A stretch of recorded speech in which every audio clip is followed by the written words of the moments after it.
I want to thank the Samuel Griffith Society who have really stayed true to the course of upholding the Constitution, which ultimately is what this debate is about. I spoke to an Aboriginal woman from Fremantle yesterday morning who said she's an opponent of The Voice, and she said to me, "We did this in 1967. Why are we doing it all again?" The government wants to establish a permanent voice for Aboriginal and Torres Strait Islander peoples. This voice would be a huge change to the way Australia is governed.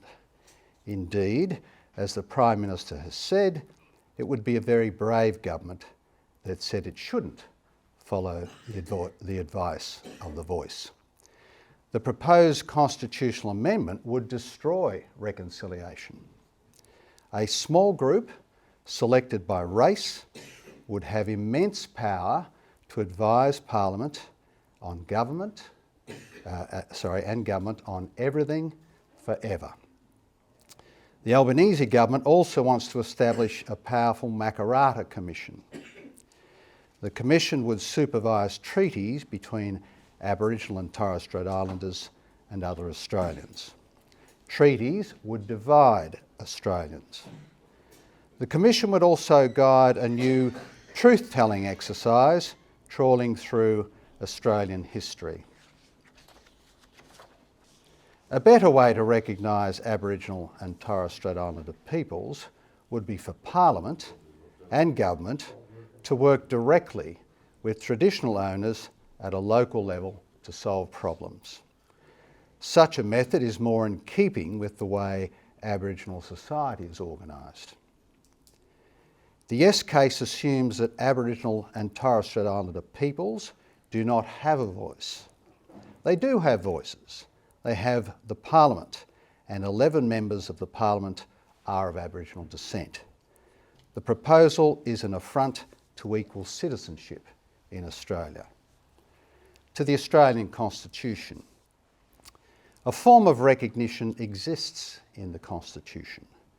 Section 51(26) of the Constitution gives the Parliament the power to make special laws for people of any race, a power used exclusively for the benefit of Aboriginal and Torres Strait Islander peoples.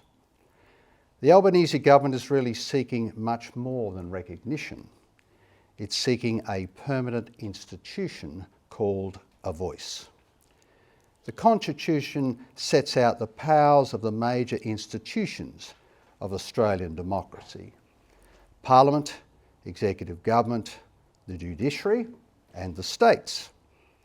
The Voice would rank alongside these foundations of Australian democracy.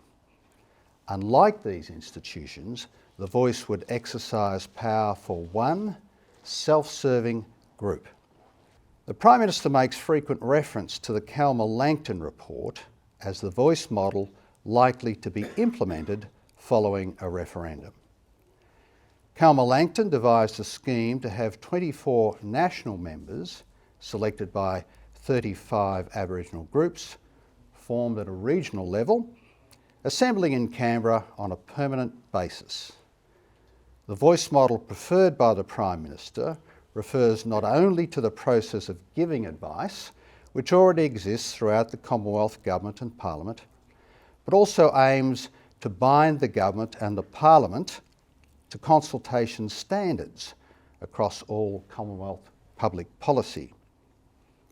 Such standards will tie government decision-making in knots. While the Voice may not have a veto over legislation or government policy, it would have a platform on which to trade its ability to delay and grandstand for votes in the Parliament. Politicians would trade with the Voice members to do their bidding.